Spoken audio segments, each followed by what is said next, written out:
ఎవరైనా సరే ఆరోగ్యంగా ఉండాలంటే శుభ్రత పాటించాలి. మరి శుభ్రత కావాలంటే ఎలిం ప్రొడక్ట్స్ వాడాలి. నమస్కారం, వెల్కమ్ టు ఐ డ్రీమ్. ధర్మ మార్గం విత్ విజిత కార్యక్రమానికి స్వాగతం. ప్రస్తుతం మనతో పాటు ఉన్నారు ప్రముఖ ప్రవచనకర్త ప్రవీణ్ కుమార్ శర్మ గారు. ఇప్పుడు వారితో మాట్లాడి మరిన్ని విషయాలు తెలుసుకుందాం. నమస్కారం అండి. నమస్కారం అమ్మా, ఎలా ఉన్నారు? బాగున్నాను, మీరు ఎలా ఉన్నారు? అవునా తల్లి. అంటే ప్రతి ఒక్కరికి కావాల్సింది ఏంటి అని అంటే, నిమిషం కూడా ఆలోచించకుండా, సెకండ్ కూడా ఆలోచించకుండా చెప్తారు ఎవరైనా. ఏంటి అంటే డబ్బు అని చెప్పి. డబ్బు అని అంటే మనం వాడుక భాషలో లక్ష్మీదేవి లక్ష్మీదేవి అని చెప్పి అంటూ ఉంటాం. అమ్మవారి స్వరూపంగా భావిస్తూ ఉంటాం కాబట్టి.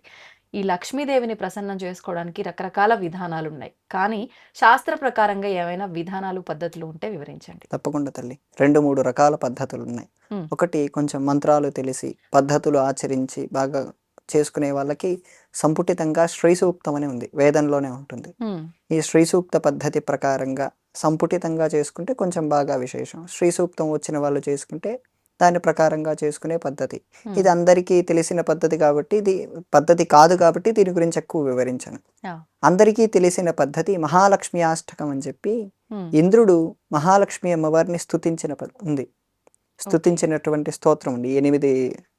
8 శ్లోకాలతో ఉంటుంది. ఆహా, ఈ శ్లోకాన్ని తీసుకొని అమ్మవారికి ఆ శ్లోకం చదువుతూ పాలు దాంట్లో కాస్త పంచదార వేసి నైవేద్యం పెడితే ఖచ్చితంగా మహాలక్ష్మి తొందరగా సిద్ధిస్తుంది.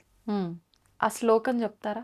నమస్తేస్తు మహామాయ 8గా ఉంటుందమ్మా, చాలా పెద్దగా ఉంటుంది. అంటే 3-4 నిమిషాలు పడుతుంది. ఓకే. స్టార్టింగ్ అయితే నమస్తేస్తు మహామాయే శ్రీపీఠే సురపూజితే శంఖచక్ర గదాహస్తే మహాలక్ష్మీ నమోస్తుతే, ఇలా 8గా ప్రారంభమవుతుంది తల్లి. ఓకే. అలా వాళ్ళు ఒక 10 రోజులు కానీ 3 రోజులు కానీ ఇన్ని రోజులను సంఖ్య పెట్టుకొని ఉమ్, దాన్ని 160 సార్లు జపం చేయగలిగితే, ఓ, చేసుకొని అది క్షీర నైవేద్యం పెట్టగలిగితే మహాలక్ష్మి అమ్మవారు తొందరగా సిద్ధిస్తుంది తల్లి.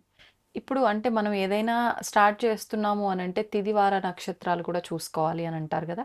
ఇప్పుడు మీరు చెప్పిన ఈ విధానాన్ని ఆచరించాలంటే మనం ఎప్పుడు అనుకుంటే అప్పుడు సరిపోతుందా, లేదంటే తిది వార నక్షత్రాలు ఏమైనా చూడాలా? చూసుకున్నా మంచిదే తల్లి, కానీ వారి కష్టాన్ని బట్టి. ఉదాహరణకు వారికి అత్యవసరంగా కావాలి, కానీ అత్యంత తొందరగా మహాలక్ష్మి అనుగ్రహించాలంటే కొన్నిసార్లు పరీక్ష కూడా పెడుతుంది. ఉమ్, ఆ పరీక్షను తట్టుకొని వారు ధర్మ మార్గంలో ఉండి వారు కార్యాన్ని సాధించగలిగితే అలా తిథిని చూసైనా పెట్టుకోవచ్చు, ఉమ్, చూడకుండా అయినా మొదలుపెట్టినా ఏమీ కాదు. కానీ పంచమి, తృతీయ, సప్తమి, ఏకాదశి, దశమి లాంటి వాటి తిథుల్లో తొందరగా మొదలు పెట్టుకోవచ్చు. శుక్రవారం అయితే మరి ఇంత మంచిది. ఓకే. అంటే అమ్మవారికి సంబంధించి మనం అందరం కూడా శుక్రవారం చేస్తుంటాం, కానీ గురువారం కూడా లక్ష్మీ వారం అంటుంటారు కదా. అవును తల్లి, అలా గురువారాలు కూడా చేసుకోవచ్చా? చేసుకోవచ్చు తల్లి. ప్రతి ఓకే. వారం శుభవారమే, ఉమ్, కానీ ఆ తిథిని బట్టి మంగళవారం కూడా కుజుడికి అలా సంబంధితంగా చెబుతారు. మనం ఉమ్, ఏ రోజు మొదలు పెట్టినా మన సంకల్పాన్ని చెప్పుకొని మొదలు పెట్టుకోవాలి తల్లి. ఓకే. అంటే 5 రోజులు అంటున్నారా, 5 వారాలు అంటున్నారా ఇది చేసేది? వాళ్ళు 3 రోజులు పెట్టుకున్నా, 5 రోజులు పెట్టుకున్నా, 10 రోజులు పెట్టుకున్నా 160 సార్లు అది చదవాలని పెట్టుకోవాలి. ప్రతిరోజు ప్రతిరోజు కాదు, ఇన్ని రోజుల మొత్తం సంఖ్య. కలిపి 160 సార్లు. అవును తల్లి, ఓ, అంటే అది మనం 3 రోజులే పెట్టుకోవచ్చు, 5 రోజులే పెట్టుకోవచ్చు. అవును తల్లి. ఎందుకని 160 అండి? అమ్మవారికి ఆ సంఖ్య ప్రకారంగా షోడశి అనేది మహాలక్ష్మి అమ్మవారికి సంబంధించిన సంఖ్య. ఉహు, ఆ సంఖ్య ప్రకారంగా అది పరిపూర్ణ సంఖ్యగా అవుతుంది. ఆ ఆహా, సంఖ్యని పూర్తి చేసిన ప్రతిసారి, ఉదాహరణకు మీరు 10 రోజులు పెట్టుకున్నారు, ఉమ్, రోజుకు 16 సార్లు. 16 సార్లు అంటే ఖచ్చితంగా 45 నుంచి గంట సేపు పడుతుంది. ఓ, అలా రోజు గంట సేపు మీరు 10 రోజులు పెట్టుకుంటే, చేసిన 16 సార్లు అయిపోయాక క్షీరం దాంట్లో పంచదార నైవేద్యం చేసి పెట్టుకుంటే సరిపోతుంది. ఉమ్, ఇలాగే ఈ శుక్రుడికి సంబంధించిన నవగ్రహాల్లో మరొక గ్రహం ఉంది. అది ఉమ్, మహాలక్ష్మి అమ్మవారికి చెందినటువంటి గ్రహం శుక్రుడు తల్లి. ఉమ్. ఆ శుక్రుడిని కూడా మనం ప్రసన్నం చేసుకుంటే సరిపోతుంది. ఎలా? ఆ శుక్రుడికి సంబంధించిన మంత్రాలు కూడా ఉంటాయి. లేదు మీరు నవగ్రహాల్లో శుక్రుడు అని ఉంటారు, ఉమ్, అక్కడ ప్రదక్షిణం చేసిన, ఉమ్, తెల్ల వస్త్రం శుక్రుడికి సమర్పణ చేసిన, అలసందలు సమర్పణ చేసిన, ఓకే. అలా శుక్ర మంత్రాలు ఏవైనా చదువుకున్నా మనకు ఖచ్చితంగా మహాలక్ష్మి అమ్మవారి అనుగ్రహం ఖచ్చితంగా సిద్ధిస్తుంది. అంటే ఈ లక్ష్మీ అమ్మవారికి శుక్రునికి ఏంటి సంబంధం? ఎందుకు అంటే ఈయనను ప్రసన్నం చేసుకుంటే ఆమె అనుగ్రహం లభిస్తుంది? ప్రతి గ్రహానికి ప్రతి అధిదేవత ఉంటుంది తల్లి. ఉదాహరణకు రాహువు అనే గ్రహం ఉంది, ఆ రాహువుకు అధిదేవత దుర్గాదేవి. ఉమ్, కేతువు అనే గ్రహం ఉంది. ఆ కేతువు అనే గ్రహానికి గణపతి అధిదేవత. వీళ్ళని ఆరాధించిన ఆయా గ్రహాల్లో ఉండేటువంటి దోషాలు తొలగిపోయి వాళ్ళకు ఆ దేవత అనుగ్రహం లభిస్తుంది. ఓకే. ఇప్పుడు మీరన్న ఏదైతే 3 రోజుల, 5 రోజుల మనం ఏదైనా సంకల్పం చేసుకుంటామో, ఈ రోజుల్లోనే ఈ శుక్రగ్రహానికి కూడా మనం చేయాల్సి ఉంటుందా? ఆలయానికి వెళ్ళి ప్రదక్షిణ చేసి ఉమ్, 20 సార్లు ప్రదక్షిణ చేసి అక్కడ మంత్రం కూడా ఉంటుంది. ఆ మంత్రం ఆ గుడి దగ్గరే వాళ్ళే ఎక్కడుంటే అక్కడే రాస్తారు. ఉమ్, దాన్ని చూసి చదువుకోవచ్చు. దానికి మంత్రం కూడా అక్కడ లేకపోతే ఇక్కడ ఉండేదాన్ని కూడా రాసుకోవచ్చు. ఉమ్, హిమక్రుంద మృణాలాభం దైత్యానాం పరమం గురుం సర్వశాస్త్ర ప్రవక్తారం భార్గవం ప్రణమామ్యహం. దీన్ని వాళ్ళు ఆ ప్రదక్షిణ చేస్తున్న 20 సార్లు చెప్పుకొని ప్రదక్షిణ చేస్తే ఇటు ఈ 16 సార్లు రోజుకు పెట్టుకొని 10 రోజులుగా 160 సార్లు పెట్టుకొని గుడికి వెళ్ళి ఇదొక 20 సార్లు చేస్తే ఖచ్చితంగా వారికి ధనం అనేది లభిస్తుంది తల్లి. వారి కార్యం అనేది ఆటంకం లేకుండా ముందుకెళ్తుంది. ఓకే. అంటే మనం ముందర ఇంట్లో లక్ష్మీ అమ్మవారి ఆరాధన, ఈ అష్టకం అన్నీ అయిపోయిన తర్వాత మనం ఆలయంకి వెళ్ళాలా? లేదంటే ఆలయంలో కంప్లీట్ చేసి వచ్చిన తర్వాత ఇది చేయాలా? ఆలయానికి వెళ్ళొచ్చినా పర్లేదు, ఉమ్, ఇంట్లో చేసినా పర్లేదు. ఏదైనా ఉదయం 6 to 7 మధ్యలో మొదలు పెట్టడం మంచిది తల్లి.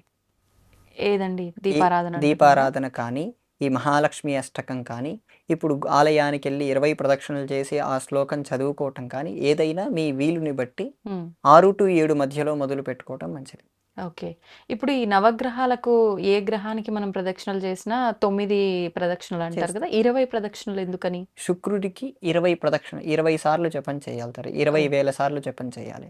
దాంట్లో ప్రదక్షిణల్లో 20 సార్లు అని అలా చెప్పాను. ఒక్కొక్క మ్మ్. గ్రహానికి ఒక్కొక్క రకమైన జప సంఖ్య ఉంటుంది. ఉదాహరణకు సూర్యుడు అనుకోండి 6,000, చంద్రుడు 10,000, కుజుడు 7,000, ఇలా రకాలుగా ఒక్కొక్క గ్రహానికి ఒక్కొక్క రకమైన సంఖ్య ఉంటుంది. ఆ మ్మ్. సంఖ్య ప్రకారంగా ఈ శుక్రుడికి 20,000. మ్మ్. అందుకు 20 సార్లు ప్రదక్షిణ చేయమని చెప్పడానికి కారణం అది తల్లి. ఓకే. మరి అంటే 20,000ది మనం 20 చేస్తున్నాం అంటే పర్లేదు, ఫలితం కూడా అలానే ఉంటుంది ఉంటుంది తల్లి. అనుకోవచ్చు. 20,000 మంత్ర జపం.